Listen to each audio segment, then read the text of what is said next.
Halo semuanya, welcome back to my channel Wanita Lidah, Sweet and Sis. Nah, sekarang di video kali ini kita akan membahas tentang mitos dan fakta seputar gigi dan mulut anak. Nah, ini banyak banget pernyataan-pernyataan atau pertanyaan sekitar gigi anak.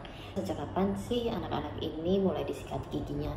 Lalu juga kapan udah boleh dibawa ke dokter gigi?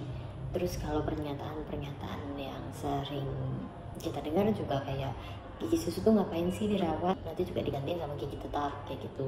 Ada juga yang bilang gigi susunya udah rusak ya udah dicabut aja. Bahkan sampai ada yang takut banget sama yang namanya fluoride. Nah, kita akan ngebahas di video kali ini. Jadi sejak kapan sih sebenarnya anak-anak tuh harus menyikat gigi? Tentunya sejak gigi anak muncul. Kenapa gitu ya? Padahal baru 1 atau 2 gitu. Nah, yang sering terlupakan dari kita adalah membangun kebiasaan untuk anak menyikat gigi gitu. Jadi sebenarnya sejak gigi muncul sudah disarankan untuk menyikati giginya. Bahkan American Dental Association ini telah menyarankan sejak beberapa hari setelah bayi lahir itu sudah disarankan untuk membersihkan gusinya. Walaupun giginya belum tumbuh, kita tahu bahwa gusi itu kan nggak lurus halus gitu ya. Jadi memang ada lekukan-lekukan di mana ketika kita menyusui kemudian menempel dan tidak bersih di mulut anak itu bisa menyebabkan penyakit seperti jamur gitu. Nah, untuk menyikat gigi sendiri sebenarnya disarankan tadi sejak dini. Berarti ketika gigi ini muncul ya harusnya sudah mulai disikati giginya. Yang sering kita lupakan adalah bagaimana membangun kebiasaan anak menyikat gigi. Oke, memang menyikat gigi tuh kita fungsinya adalah membersihkan giginya supaya gigi tidak bolong gitu, supaya gigi tetap sehat. Tapi yang sering dilupakan adalah sisi dimana kita membangun kebiasaan anak untuk menyikat gigi sedari kecil gitu. Walaupun kita bisa lihat bahwa si anak sepertinya belum ngerti gitu kalau kita menyikati giginya, tapi sebenarnya anak bisa belajar bahwa ada kegiatan rutin yaitu menyikat gigi pada saat pagi dan juga malam. Nah, karena fluoride berbahaya, berarti nggak usah pakai pasta gigi fluoride. Segala sesuatu yang berlebihan itu memang berbahaya, termasuk fluoride. Tapi perlu kita ingat bahwa di negara kita belum ada fluoridasi air minum. Jadi air minum kita pun belum mengandung fluoride. Tapi fluoride bisa aja dari makanan, dari asupan. Tapi tidak memenuhi asupan optimal yang tepat untuk menguatkan gigi kita. Berapa sih sebenarnya fluoride untuk anak-anak yang dianjurkan? Nah, untuk anak-anak sebenarnya sekitar 0,5 sampai 1,5 mg per hari. Itu lumayan banyak loh, dan itu tidak bisa dicukupi hanya dengan asupan-asupan gitu. Jadi memang dibantu oleh fluoride topikal yaitu yang kita tambahkan saat menyikat gigi gitu.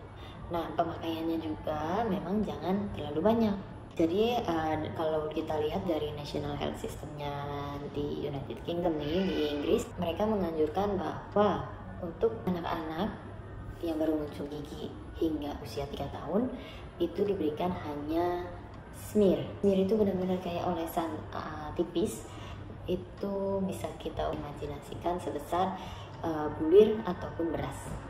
Itu dikit banget gitu, dan itu masih aman untuk 2 kali sehari sikat gigi. Kemudian nanti setelah usia 3 tahun hingga 6 tahun itu diberikan sebesar biji kacang polong gitu. Jadi nggak usah takut karena fluoride ini memang diperlukan untuk menguatkan gigi gitu, untuk kesehatan gigi dan mulut agar giginya kuat. Kapan sih anak boleh dibawa ke dokter gigi? Jadi kalau dari Stanford menganjurkan bahwa anak-anak itu dibawa ke dokter gigi 6 bulan hingga 1 tahun sejak gigi itu tumbuh. Biasanya kan gigi tumbuh di usia 6 bulan ya, atau 7 bulan, atau sampai 1 tahun juga masih oke. Jadi 6 bulan sampai 1 tahun sejak gigi pertama anak tumbuh. Kenapa sih kok dini banget, padahal nggak ada masalah di gigi anak kita gitu ya. Lagi-lagi kita ngomongin tentang kebiasaan, membangun kebiasaan, apalagi anak-anak yang perlu waktu untuk adaptasi lebih lama. Kalau ketemu orang baru, kalau ke lingkungan yang baru gitu. Kalau dewasa aja ngerasa takut ke dokter gigi, apalagi anak-anak, bisa kita bayangkan bagaimana. Makanya kita menyarankan jangan sampai giginya anak ini sudah terlanjur sakit baru kita bawa ke dokter gigi untuk baru memulai adaptasi.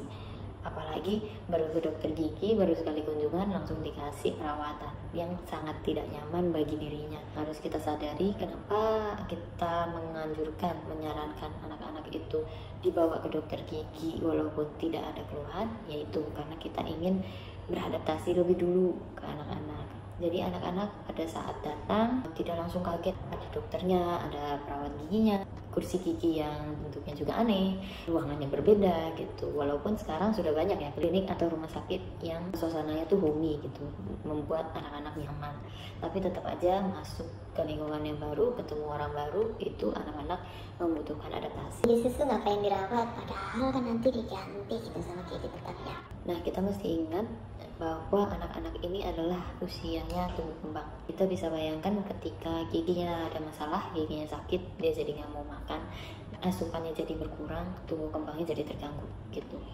Jadi memang kenapa sih gigi ini harus dirawat, toh juga nanti digantikan oleh gigi tetap gitu. Tapi jangan lupa bahwa gigi ini memiliki fungsi yang sangat penting, terutama untuk pengunyahan, juga untuk pengucapan, sehingga gigi ini sebenarnya banyak fungsinya, tidak hanya aksesoris. Ya udah, nanti juga kalaupun itu rusak nanti bisa diganti, ada penggantinya gigi tetap. Jadi dari penelitiannya ini udah jelas kalau ada masalah pada gigi dan mulut, anak-anak jadi malas makan, asupannya jadi berkurang, dan itu tumbuh kembangnya bisa terganggu. Gigi susunya berlubang parah, udah dicabut aja. Jadi sebenarnya ada masa-masa di mana gigi tetap ini akan tumbuh atau erupsi gitu. Jadi ada range-nya. Range-nya kalau di usia segini sampai segini biasanya gigi tetap mana yang akan tumbuh, usia berapa gigi tetap yang mana yang akan tumbuh, seperti itu. Jadi ketika ada gigi yang rusak, sudah tidak bisa dirawat sama sekali, biasanya ini ditemukan pada anak-anak yang memiliki kondisi rampan karies gitu. Tapi tidak menutup kemungkinan yang tidak memiliki rampan karies juga memiliki kondisi seperti ini gitu ya. Nah, jadi ketika giginya sudah parah, tidak bisa ditambal seperti biasa, bahkan terlihat hanya sisa akar, gigi susu ini bisa menjadi guide atau jalan supaya si gigi tetap ini tidak melenceng dari jalurnya, bisa tumbuh tetap di tempat yang sesuai, di posisi yang sesuai gitu. Dengan catatan si benih gigi tetap ini memang di posisi yang baik. Taunya dari mana? Taunya bisa dilihat dari ronsen satu mulut atau ronsen panoramik. Jadi ketika gigi berlubang parah, kalau dilihat, oh ini masih bisa, setidaknya ini dibersihkan saja, lalu ditutup sehingga dia steril, tidak menyebabkan sakit, tidak menyebabkan bengkak pada anak, itu akan diupayakan untuk dipertahankan agar menjadi guide si gigi tetap yang menggantikan gigi susu ini, supaya tidak kehilangan arah posisinya nanti saat tumbuh. Yang kedua, ketika gigi susu ini dicabut, pastikan ada penyembuhan nih, ada penyembuhan luka, ada penyusutan dari gusi, dan juga kemungkinan jarak gigi-gigi sampingnya akan menyempit. Nah, nanti bisa berantakan karena kan kita butuh jarak itu untuk gigi tetap yang akan tumbuh. Jadi ini kemungkinan space-nya bakalan berkurang sehingga gigi tetap yang akan tumbuh nanti kekurangan space gitu. Jadi memang kita pertahankan sebagai, kita menyebutnya space maintainer alami gitu. Kenapa disebut space maintainer alami? Karena ada space maintainer buatan, bahkan ada juga yang disebut space regain. Jadi di saat-saat gigi sudah tidak bisa benar-benar dipertahankan, kita harus cabut. Nah, mau tidak mau kita harus mempertahankan space untuk si gigi tetap ini tumbuh supaya tidak berantakan gitu.